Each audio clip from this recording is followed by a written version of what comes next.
Right, good afternoon and welcome to the Flint Community Webinar, your community resource and the best place to be every Friday at noon. We have a line up for you this week. You can see the logos at the bottom. We've got a lot of folks that we're going to be hearing from. New faces to the webinar, but not new faces or new work to our community. So we're excited to highlight our partners here. Quick introduction, I'm Heather Lynn Uphold. I'm faculty at Michigan State University, so excited to be your moderator today. We have, before I get to our topics and speakers, I want to make sure we don't forget, Dr. Taylor was here last Friday talking about an upcoming town hall that she's going to be doing on vaping. You've heard her messages before. This is an opportunity for us to dig a little bit deeper, do some Q&A through a hybrid. So it's a virtual and in-person option. You can spend 2 hours on Tuesday, March 21st and find more about ways to help your child around vaping, questions you might have, and trends that we're seeing in the community. So important. Make sure you scan that QR code if you want to attend. And of course, we'll have her back. So we'll keep you posted on vaping and other needs in our community. But for today, this is our lineup.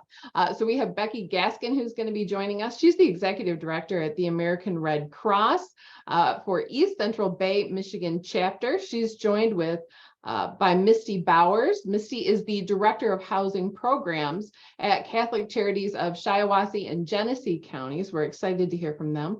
And we're also going to hear from Nurse T. So she's got a whole presentation for us around heart health, and we're excited to hear from her. So I'm going to turn things over to Becky, and we'll go from there. Thanks, Becky. Thank you. It's so good to be here.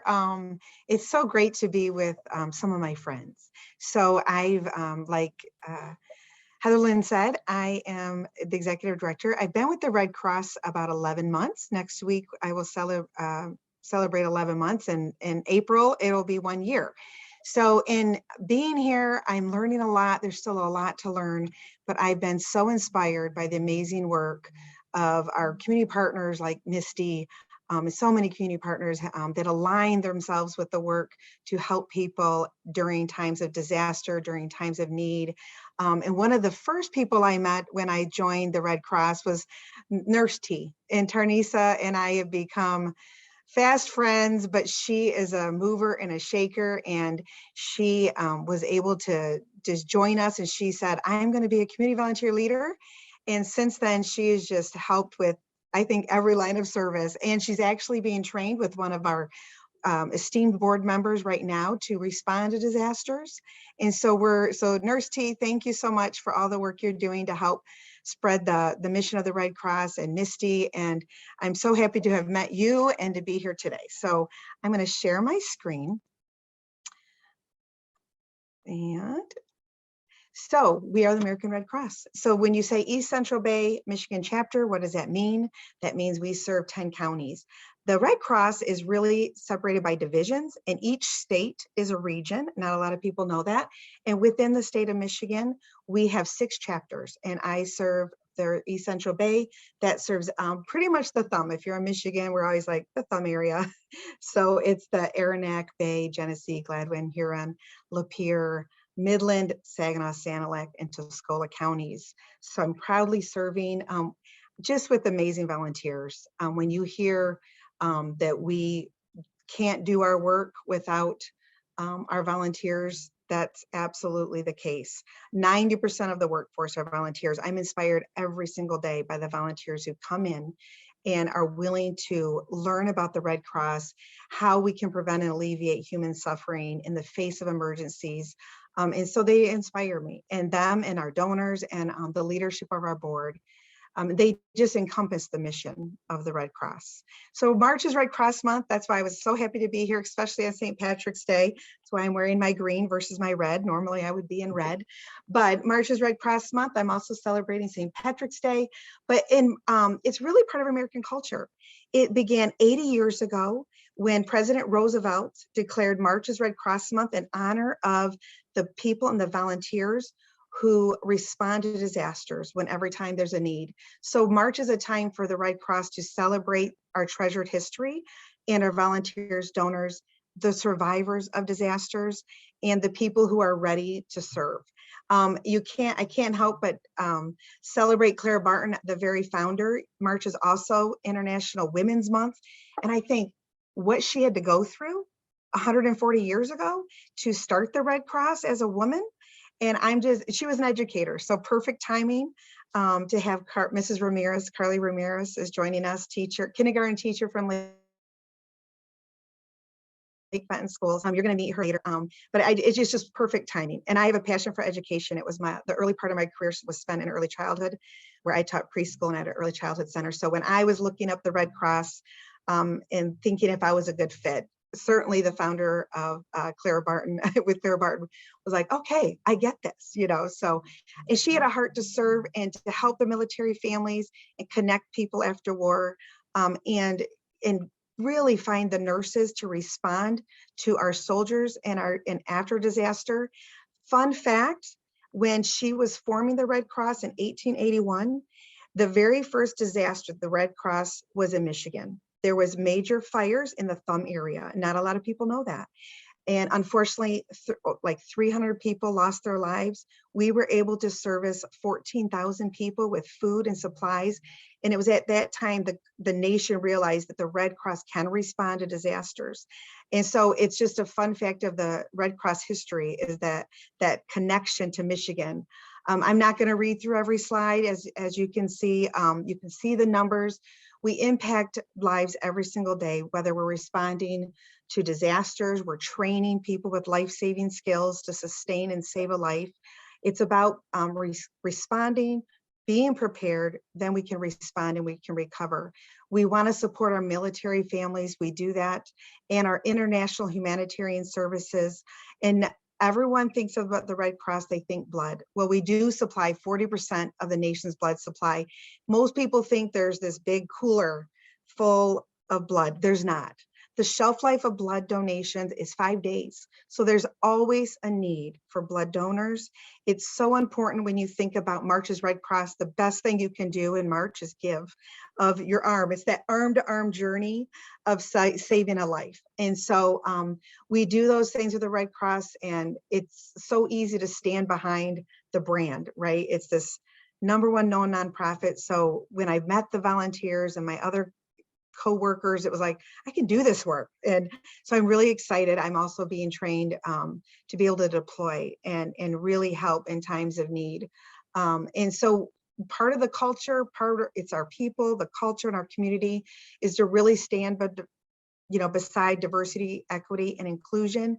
We're working with our community partners now to say, what are we doing locally and how can we be more inclusive? And it's part of the culture of the Red Cross. And I'm very proud we have a diversity, equity, inclusion committee, and Nurse T is on that committee. You can also join the committee if you're listening. Please don't hesitate. I will be sharing my email in the chat later because we would love to have the voice of each of our communities. When you're serving 10 counties, there's a lot of people and we need to make sure those voices are heard. We help after disasters, big and small. The face of the climate's changing.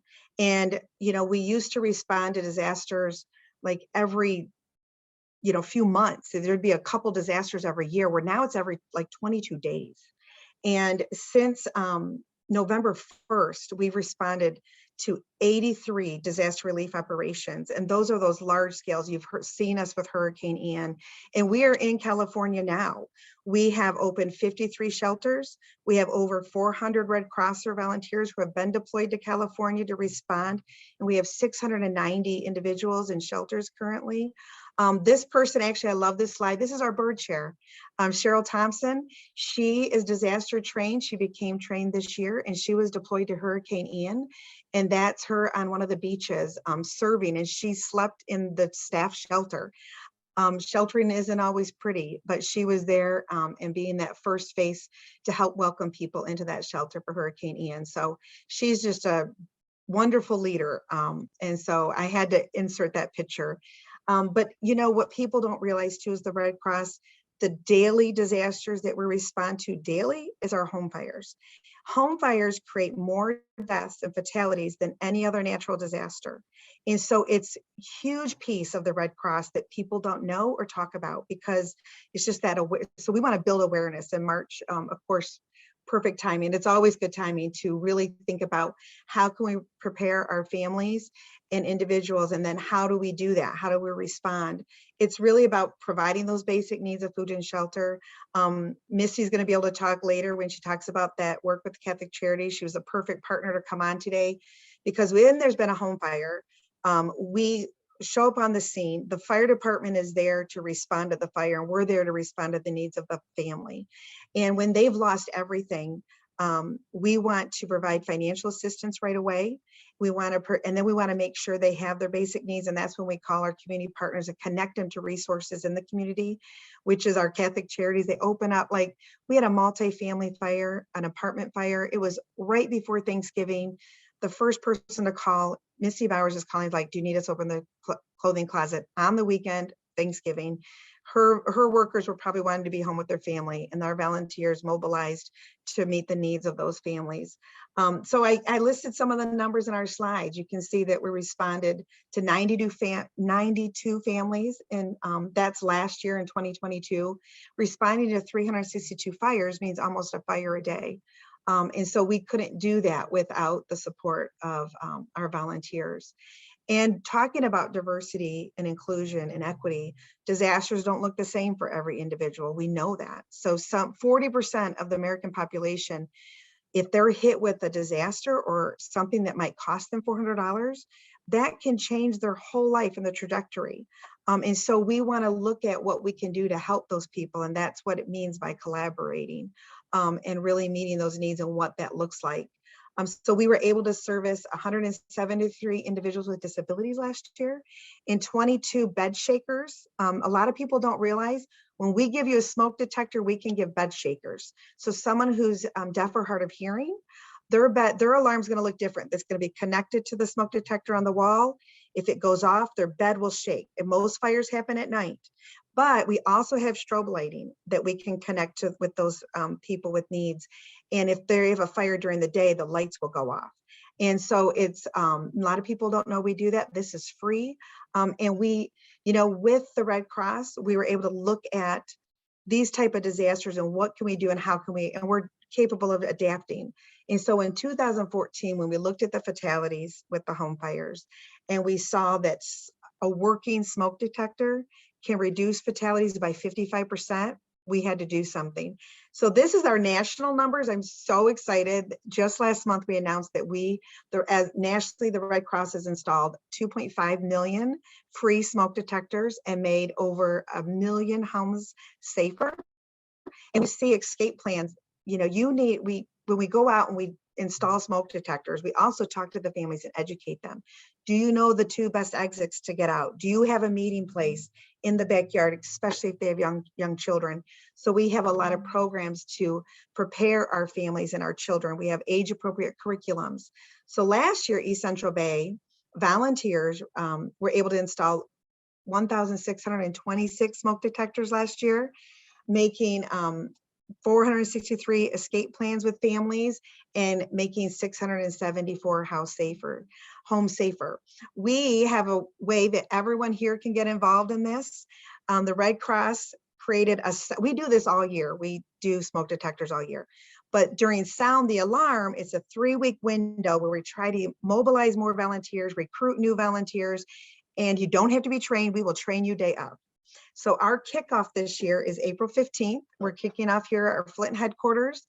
And it's 10 to 5, but really we're going to work with your volunteers. We have 2 shifts, 10 to 2, 1 to 5. If you can be here 2 hours, we'll still put you to work. And we really want to get out there, install those smoke detectors. I had to add this little picture. Last year, I think I started with the Red Cross, and the same weekend I was installing smoke detectors. I'm like, what? I don't know what I'm doing. But they trained me that day, and we get out there, and I met so many amazing people. They're so appreciative. And there's multiple ways we can install those smoke detectors. So we're inviting you to come out. I've listed some emails here. Ann Swain as our disaster program manager. Misty knows her very well. She's been with the Red Cross for years, and she knows the logistics, and she's a rock star. So come out, join us with our Sound the Alarm.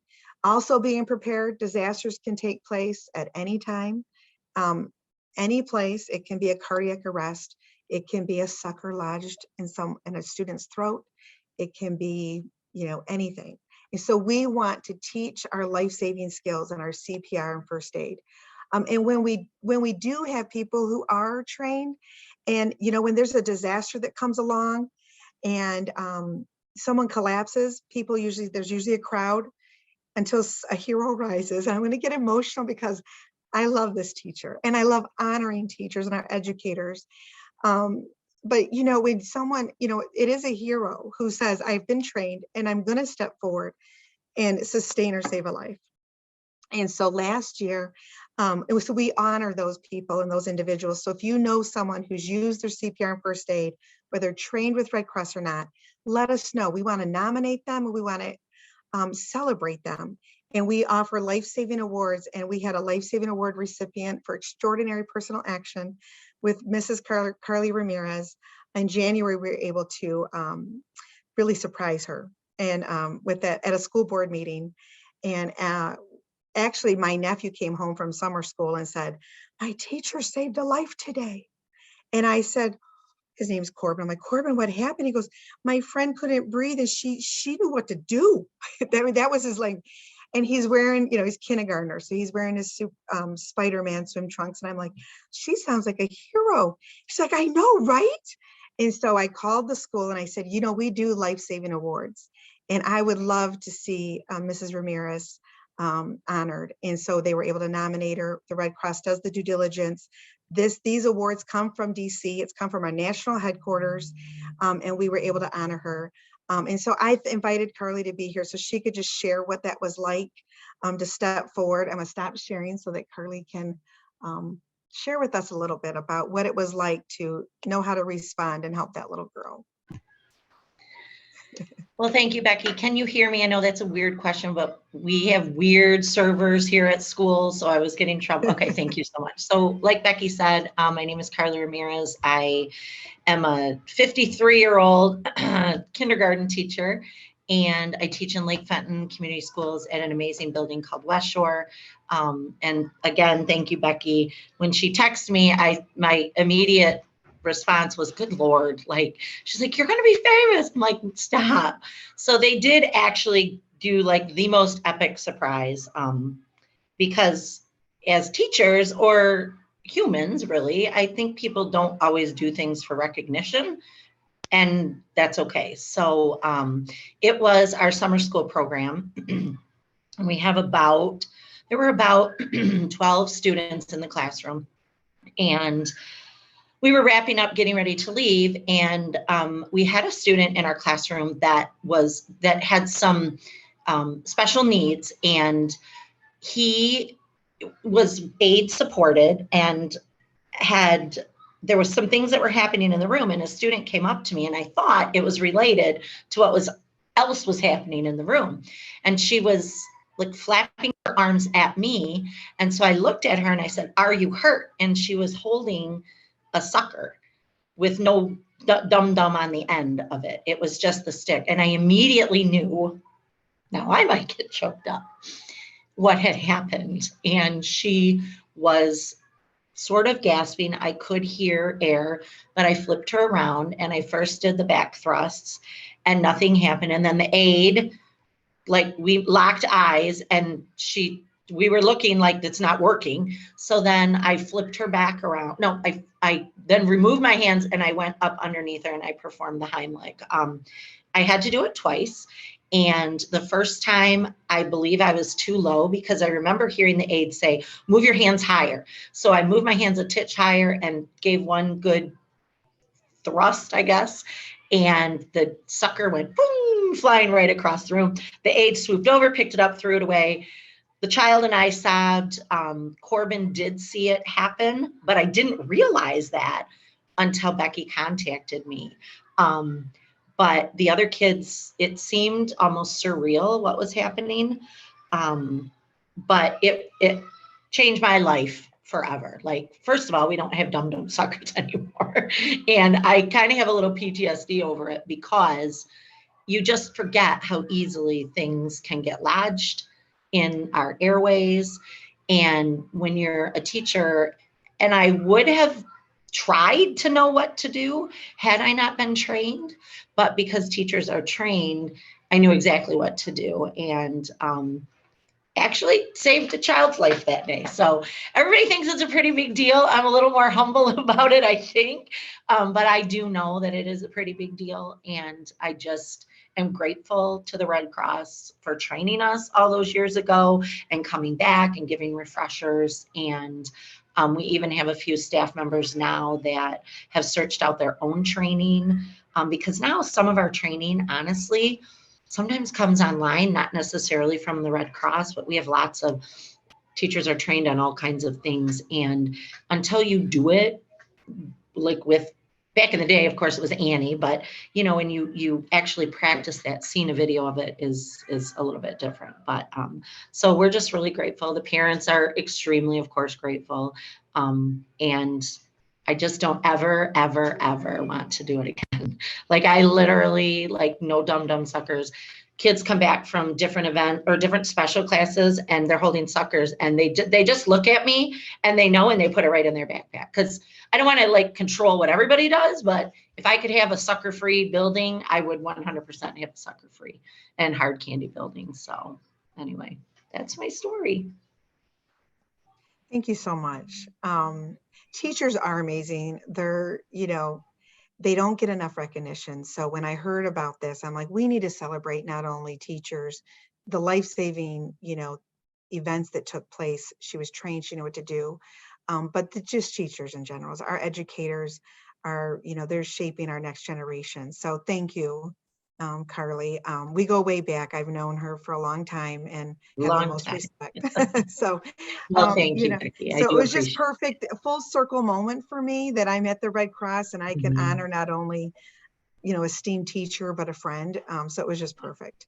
it was. It was one of those. It was actually the perfect surprise. Like, and not that you need to be recognized in a surprise form, No. but she and my other dear friend that kind of orchestrated it, I mean, coming from Becky and the Red Cross, they knew I probably wouldn't go. If I knew what was going to happen, I probably would have said, nope, I didn't do it for that reason. Right. Like, I would have just been like, this is like, people do this sometimes and you just like move on. But, you know, my kids were there, the ones that are home from school, my husband was there, my whole entourage of people that are important to me in my life were there. And so I thank Becky and the Red Cross. And thank you today for having me.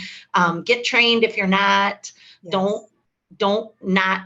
Don't just call 911, do something. Like, people I think are scared sometimes to do something, but just do it. And, you know, and don't give your kids dum-dum suckers. That's my platform. That's true. Yes. But thank you again. Yes. I'm really, truly humbled and blessed that I knew what to do and humbled by all the unnecessary recognition. So thanks. But that's what it's about, though. We really want to, you know, get our communities prepared so that after a disaster, and even if it's something at a summer school or, you know, something that happens where someone has to perform CPR first aid, that we're there and that we have enough people. We have hands-only CPR that we can bring out to community events. We can be there. So, you know, there's lots of ways, but it's important that we get the word out so that we can get our communities trained and ready. And part of that training, you know, like I said, there's so much we can talk about, and this is just that first step. And I don't want to leave out those community partners that allow us. I know we've kind of dedicated some time. We've mentioned our lines of service. We have amazing programs that we offer for military families, and getting them prepared. And of course, our life-saving blood, that arm-to-arm journey, that what we do. But today we're looking about disasters. We have our Sound the Alarm coming in April, and we couldn't do it without our volunteers and our community partners. And I want to make sure I turn it over to Misty Bowers from Catholic Charities, because since, like, I mean, it's only been 11 months for me, and I know that we've reached out and we've worked together on multiple platforms when there's been these home fires or when there's something happen, or even being prepared for, God forbid, a larger scale disaster. So Misty, I want to make sure you have some time to talk about Catholic Charities and the amazing work you do. I want to turn it over to you. Becky. Hi, everybody. So I'm Misty Bowers. I'm the director over the housing programs for Catholic Charities of Shiawassee and Genesee counties. I oversee the one-stop housing departments in both Shiawassee and Genesee counties. Catholic Charities was established in 1941, and we took and merged with Shiawassee in 1997. As the HARA, the one-stop housing department, we took that over the same week that COVID hit, about 3 years ago. And then with the HARA in Shiawassee County, the one-stop housing, we took that over October 1st of last year. So what that consists of, we partnered with many people, Red Cross being one of the biggest supporters that we work with outside of the shelters, of course, and our street outreach teams, those things. When I really started working with them was when Elms Trailer Park went to close, one of the Richfield Court and Sunset Village when they were condemned, and then also the Hogarth explosion a little over a year ago. I was able to assist them very quickly with motel stays. We coordinated together daily. I was even actually on vacation and putting people in our hotels. And working night and day with Annie to be able to make sure that we assisted those people and got them to safe places, put some other things in storage for the ones that couldn't return, just a multitude of things. My department is considered to be the HARA, which is a Housing Assessment Resource Agency. And so in Genesee County, I have 7 programs that I oversee, and in Shiawassee, I have 6. And so we can assist people that are experiencing homelessness or at risk of homelessness. So oftentimes when Red Cross calls us about somebody that was the victim of a fire, we're able to assist and put them in motel stays. I coordinate with the director of the Center for Hope, Miss Mary, to be able to open that, and they can come in and get items that they may need for personal hygiene items, clothing, various different needs. It just depends on what it is. But we make sure that we coordinate to get all of their needs met while they're going through that crisis. The programs in my department is a housing choice voucher for those experiencing homelessness for the homeless preference.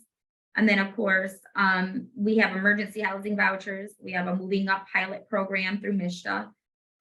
We also have a rapid rehousing program that can assist people with rent for up to 9 months.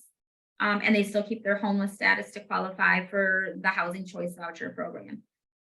We also have a homeless prevention program that assists people that might be behind on their rent, needs deposit, a shut-off notice for utilities, storage space up to $150 or 3 months.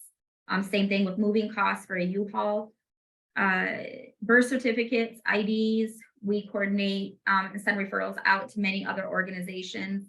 We have vouchers for Goodwill for people that maybe are moving into a home, just in need of just whatever the cause might be. Let me see, I feel like I'm forgetting something. We have the SARA program. We were the lead agency for that. Our funds in that program, that piece of the program ended in December of last year. However, we're still doing the referrals to G-Card because they still have funds left. So initially, G-Card had half the zip codes for Genesee County. We had the other half. We were the main agency. So now they have all of the zip codes, and we just do it by invitation to apply only by the referral that we send. Last year alone, just for Sarah, my department, just for Catholic Charities, spent $20,047,750 just in Sarah funds. My department for the year, for all of the programs last year, for 2022, assisted over 8,287 people. And that is not including the ones that don't come with financial assistance. So maybe the Section 8 Housing Choice Voucher Program. And so financially, that was over 22 million for last year. So we do a lot of different things. We have mailboxes for those that are experiencing homelessness that may not have a safe place to send their mail, or maybe victims of domestic violence, those types of things. We coordinate with our street outreach teams. Definitely Red Cross. They've had an uptick in fires, as she stated, and so we've coordinated with a lot of those. Usually not homeowners, but if the need is there, we will, just because usually there's insurance, but if there's not, of course, we're going to assist them.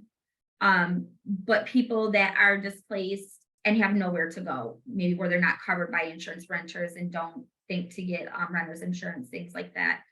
And as of the HARA in Shiawassee County, we just took that over in October. I haven't done the report for the numbers for that yet because we're coming up on our 6 months. So I don't have numbers for that office. But we're literally connected to, I would say, a good portion of all of the shelters, anything that would meet people where they're at, as far as crisis and just survival, whether that's the soup kitchens that we have. Catholic Charities does many other things outside of my department. We have the North End Soup Kitchen. We have a warehouse for nonprofits and teachers to utilize. There's a membership fee, and then they can come and it's very discounted prices. Myself, I bought a brand new refrigerator there and it was like $500. Because we have contracts with like Amazon and Lowe's and Menards, and when they discontinue things or get newer models in, things like that. So we have our warehouse. We have assist with the South End Soup Kitchen. We have sack lunches at our Center for Hope. We have a space for people that are experiencing homelessness to take showers and do laundry. We provide all the soap. Our community closet, we have a work ready room. We have our warming center that is open where people can sleep there when the shelters are at capacity during the cold months. So December 1st through March 31st. And this year we have seen a huge rise in numbers. I think in December alone, we were 1,000 people higher than we were last year in December, just between daytime and nighttime stays. January, halfway through the month, we were 200 people short of the total number for January last year. So we've had a really high numbers. Some nights, I think the highest number we've had is 130 people in one night. And we are not an emergency shelter. We're supposed to be overflow. So it's mats, like wrestling type mats. And then they all sleep next to each other. We have separated this last month to try something different. The men and the women in 2 different spaces from the women and children. So that way we can see how maybe it'll work differently next year since we've seen such a rise. So people that have been victim of fires, maybe in an emergency, they've been able to go to the warming center if they couldn't get into the shelter because of the time. Or maybe I wasn't able to assess them to put them in a motel that specific night. Most times I'm able to. Annie is really good about calling my personal numbers, so we coordinate well together and make sure that we assist any clients that we can. We have a prevention program that goes into the schools for kids. We have counseling services. We have the St. Christopher Michael Transport Program where we can transport children that have illnesses out of county to treatment. We also have offender success program for returning citizens. And a transitional house for them as well. We have, what else? Foster care and adoption. We have safe delivery. So if a woman goes into the hospital and does not want to keep her baby, no questions asked, we can step in and intervene to make sure that that baby is taken care of. We have parenting classes. We have many different things and services that for both counties, of course, Genesee County being the main part of it. But we have quite a few services in Shiawassee as well. And we do our best to continue to grow. We're working on tiny homes project for veterans by our North End Soup Kitchen. I think that covers everything. I might have missed something, I'm sure. But yes, that's the majority of it. I'm sure I left something out, but any questions? Are there questions? I feel like it's a good thing we said this at the outset, is that we're going to have both of you back. We ran into this last week. We seem to run into it every single week with the webinar where you get started and you're like, wait. I want to go back and understand. Like, we need to unpack this a little bit more. Like, And then it's a lot of information, especially with the housing, with the one-stop housing. Yeah, exactly. So hang on, folks. This is just the tip of the iceberg. We definitely will have Misty and Becky come back. I know you have questions. There are questions. Let's just make sure we can get to a couple of them. So Becky, for the fire detectors, smoke detectors that you're putting in, rather, do you also do CO2 detectors? So this is a question from the Q&A. Unfortunately, no, not at this time. Right now, it's all smoke detectors.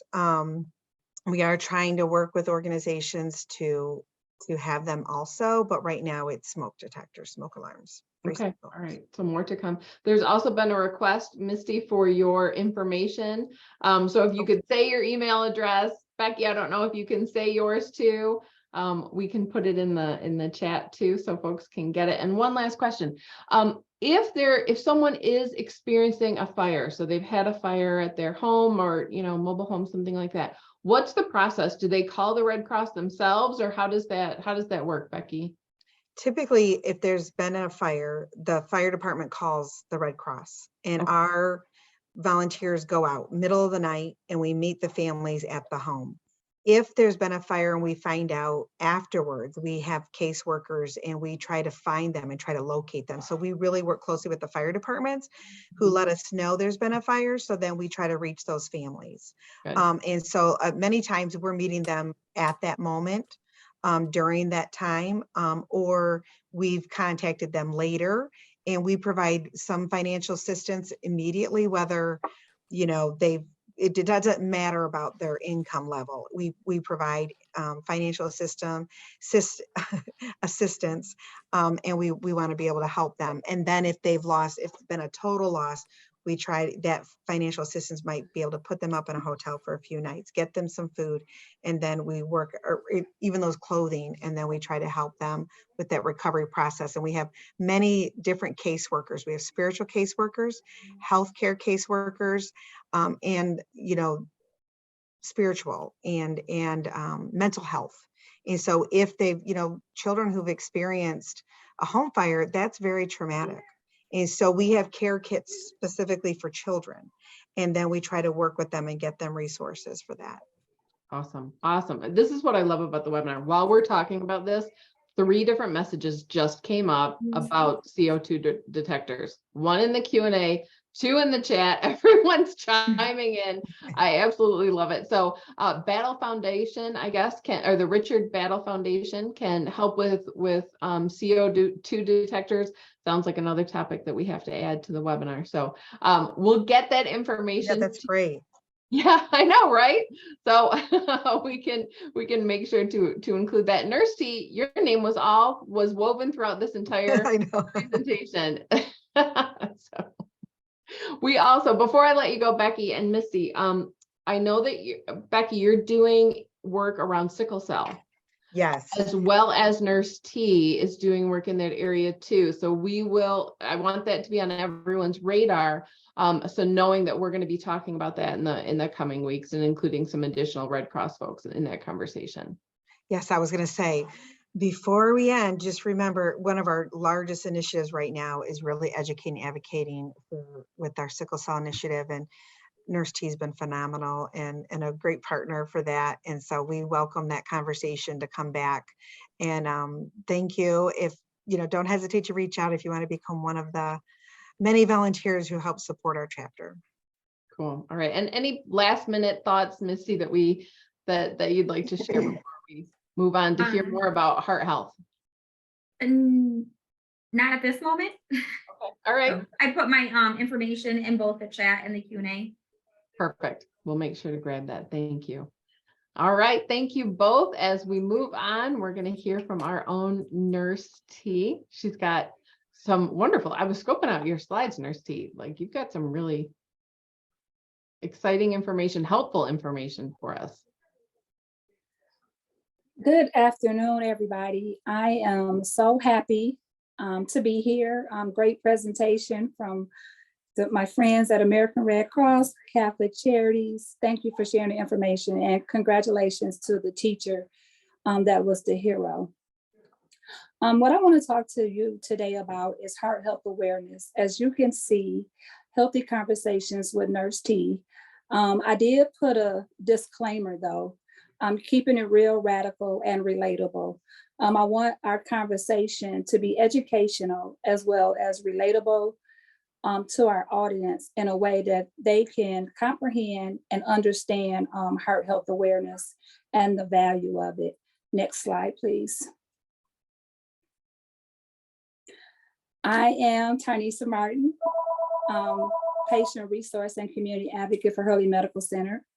My position serves as a community liaison for identified health concerns, focusing on community education and resources in an effort to reduce disparities and improve access to care.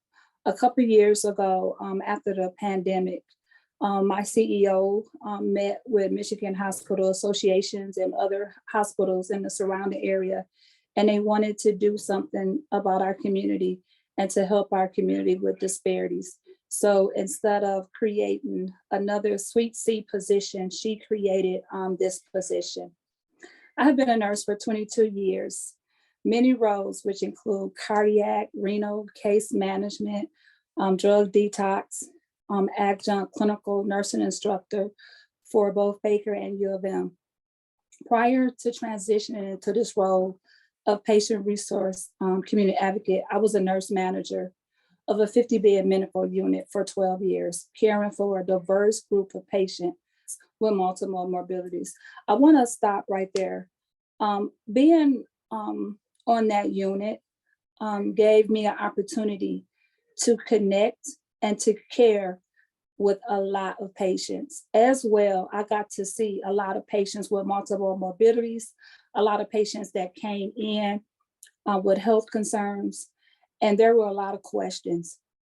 There was a lot of questions around resources. There was a lot of questions around compliance, and there was a lot of questions around refusal of care. Why is my patients coming in so sick, and why do they not have the necessary resources or the information and education that they need to be successful? And a lot of times, sometimes we would deem them as being non-compliant. And so I was kind of hurt by that, because what I recognize is that not a lot of our patients was non-compliant because that's what they wanted to do. They were non-compliant because they didn't have the resources, they didn't have the information that they needed, and they just needed to be encouraged. So this education is basically about encouraging you to become a better version of yourself. Next slide, please. When we talk about morbidities, we look at it as the quality of state of being morbid, which simply means relating to characteristics of disease, affected with or induced by disease, productive of disease, a disease state or symptom, ill health, complication, or undesirable side effects following surgery or medical treatment. So a lot of times in the community we're here, that we talk about our patients in our community having multiple comorbidities or morbidities. This is what they're referring to. Next slide.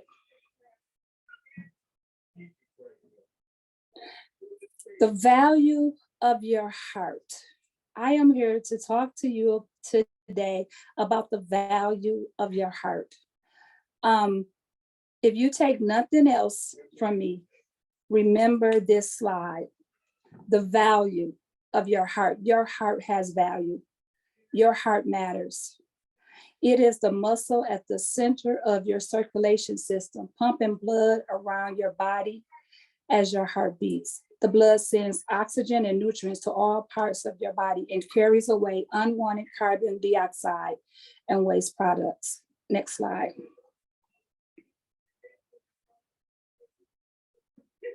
The functions of the heart.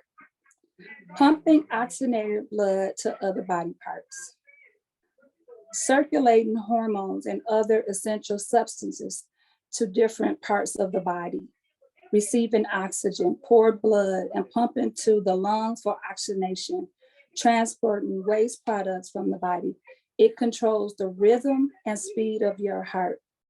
It maintains your blood pressure. These are the functions of our heart. Next slide. Our heart has a lot of responsibilities. I know sometimes we say to whom much is given, much is required, but I want you to think about all of the activities and all of the responsibilities that the heart has and that the heart is responsible for. Next slide.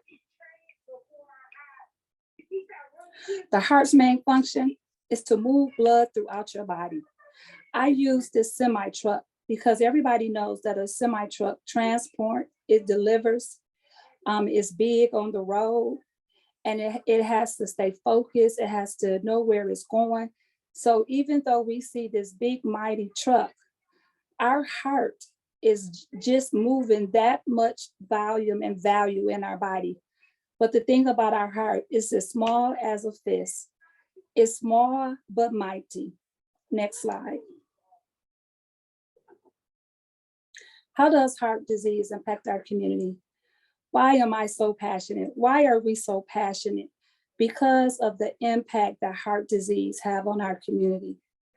According to the U.S. Department of Health and Human Services, African Americans are 30% more likely to die from heart disease than non-Hispanic whites. African Americans may carry a gene that makes them more salt sensitive, increasing the risk of high blood pressure and heart disease. African Americans are affected by obesity more. Next slide. Cardiovascular heart disease are heart conditions that include diseased vessels, structural problems, and blood clots. For instance, congestive heart failure, coronary artery disease, a heart attack, myocarditis. Hypertension is a major contributing risk factor to heart disease. Next slide. Hypertension. Let's talk about hypertension. A lot of people in our community are walking around right now with blood pressures of probably 170 over 90, 160 over 100. And you're probably wondering, how do I know? It's because when we're in a community and we're randomly taking blood pressures, a lot of the residents and the people that we take blood pressures, they're elevated and they have no idea that they have hypertension. Even though hypertension needs to be diagnosed by a medical physician, people need to be aware of their numbers. They need to have random blood pressure checks because it is the major contributing risk factor for heart disease. Next slide. Congestive heart failure. You can see the picture on the screen and you can see how this guy looked. This is how some of the patients that I have cared for have came in. They come in when they are in exacerbation of congestive heart failure, when they're having a hard time breathing. Congestive heart failure occurs when the heart muscle doesn't pump blood as well as it should. Blood backs up and fluid can build in the lungs, causing shortness of breath. Next slide. Coronary artery disease is the most common cause of heart failure, which results from the buildup of fatty deposits in the arteries, which reduces blood flow and can lead to a heart attack. You know, this is sometimes contributing to some of the high foods and fat that we eat. Next slide. Heart attack, a medical emergency. A heart attack occurs when blood flow to the heart suddenly becomes blocked. Without blood coming in, remember the heart is supposed to transport our blood, but when the blood is blocked and the blood is not oxygenated and is not coming in, it can have damage or die and people can have a heart attack. A lot of times I hear people say, I may have some chest pain. I don't feel well, but I'm just gonna take a sip of water and go lay down. As Dr. Gordon always say, you pray, but don't delay. You make sure that you respond timely. And this is why this education and awareness is so important. Next slide. Myocarditis. I know it's a sensitive topic, especially since it's most commonly caused by a virus, including COVID-19, and can lead to heart failure. A lot of our community residents and patients did not get their vaccination for multiple reasons. But one thing about it is a vaccination is an extra layer of protection. And especially since we know that the most common cause of myocarditis can be caused by a virus such as COVID-19, it's very important that we as a community encourage each other to be vaccinated and that we be vaccinated so that we can take care of ourselves, take care of others, and take care of our heart. Next slide. Risk for heart disease. It's a long list of them. And sometimes they can be depressing to look at. But the reality of it is, these are our risks. And risks give us an opportunity to put measures in place so that we can change the outcome.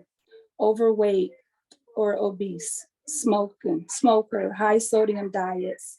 When we get older, or shall I say maturing, history of high blood pressure or diabetes. It's a list of things that we can see. History of sleep apnea, chronic kidney disease. Next slide, please. Common signs and symptoms of a heart attack: chest pain or discomfort, upper back, upper body or neck pain, indigestion, heartburn, nausea or vomiting, extreme fatigue or dizziness, heart failure, shortness of breath, extreme fatigue, swelling of feet, ankles, legs, abdomen, neck veins. Now, you can have these signs and symptoms at one, or you can have them coupled. And just because you have some of these signs and symptoms, it doesn't necessarily mean that you're always having a heart attack or you're in heart failure. But what it does mean is that it's an indicator that something is wrong.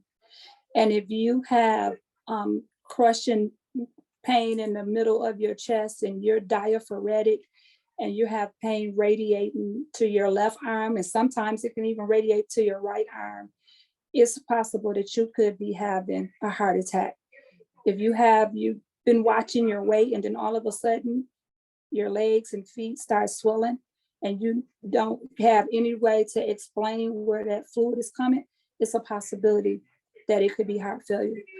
The goal is to know the signs and symptoms so that you can respond appropriately and so that you can seek out medical attention or get to the hospital if necessary. Next slide. Self-care tips. That's right, we gotta have some self-care tips because our heart have a lot of responsibilities, but so do we.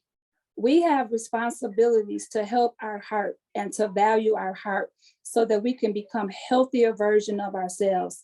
Now, I'm not fussing because a lot of the risk factors I have, and that's why I'm very passionate about it, because I don't want to just talk about it. I want to be about it as well. So I want us all to take heed and just think about all of these self-care tips and things that we can do to become better versions of ourselves, as well as help our heart. As far as smoking, if we haven't started, don't start. If you are smoking, and I know it's hard, get some help. Physical activity, increase your activity. They say at least 30 to 60 minutes a day. But if you can't do 30 to 60 minutes a day, do 15. Do something to get your body moving and your arms and legs and that blood flowing.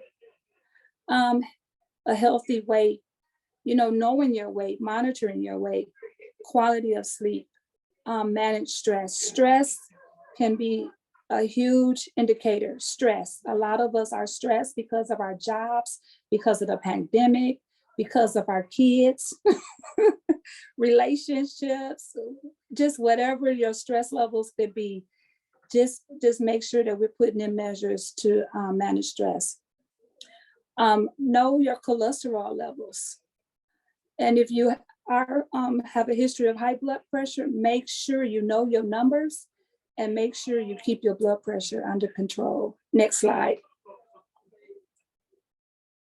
Activate your healthcare power starts with you. Now, I absolutely love saying activate, activate, activate. I need to talk to some people in the audience or or on Zoom or wherever you are that want to activate their healthcare power because they understand the value and they understand the importance. And just know this, 90% of heart disease is preventable through a healthier diet, regular exercise, and not smoking. So a lot of the risk factors that come to warn us and a lot of the outcomes are preventable. So, you know, when we know better, we do better. So that's why it's so important for us to bring awareness and for us to take heed. Try to limit saturated fats, foods high in sodium and added shakers. Put down the salt shakers. You know, sometimes I see my mom, she get ready to eat. She don't even taste her food. The first thing she do is pick up that salt shaker. Eat plenty of fruits and vegetables, whole grains, reduce stress. Next slide. Okay, now we done built it all up for the heart health quiz. And now I'm sure you all have the answers. All you got to do is just put your answers in the Q&A and, you know, shout it out wherever you are. I know you got the answers. The main function of the heart, which we discussed. Name at least 3 risk factors of heart disease. When blood flow to the heart is blocked, what is that? The most common cause of heart failure. This occurs when there is buildup of fluid in the lungs. If experience signs and symptoms of chest pain, what do you do? I'm gonna help you guys on that one. You follow up with your physician, and if there's some of the signs and symptoms that we shared, you go to the ER because that is considered a medical emergency. Name 3 self-care tips for heart health. So if you didn't get an opportunity to put some answers in the Q&A, that's okay, because we'll make sure you get this and this will be your homework. Next slide. How did I do? Was information simple, relatable, and understandable? I always want to make sure that my delivery and the way that I communicate and articulate the information is empowering, is engaging, and that is relatable. Because it doesn't do any good if I educate and it's not relatable and the community doesn't understand it. Did the education improve my heart health knowledge? I feel more comfortable talking about heart disease to my family and friends. Have the conversation. When you know and you learn things, share it with your family and your friends. I've been empowered to take better care of my heart. I will promptly respond to signs and symptoms of heart disease. So if I haven't empowered you to do these things, and then I'm excited. And I feel that I've done a job that's serving of you, because my goal is to help you and to become a better version of you through education, empowerment, and engagement. Next slide. I want to hear from you. It's been my pleasure to serve you and talk to you about your health. I'll make sure you have my email and my phone number. If you need any education or one-on-one or group or anything, call me. If you have some testimonies, feel free to feel free to reach out and share them with me. Next slide. You have activated your healthcare power. It's on and healthy now. Next slide. Thank you. We have had a healthy, good time. It has been an honor to educate, empower, and serve you as your patient resource and community advocate. Awesome. Oh my goodness, Nurse T, so much marvelous information. And you can see in the Q&A, you're getting lots of love, lots of feedback. We still need to see some of those answers to the quiz, but I love that piece. And I have to just share, my mom had a heart attack November 2021, and her biggest first symptom was that she all of a sudden just started throwing up for no reason at all. And she said those magic words, gosh, it feels like I have an elephant on my chest.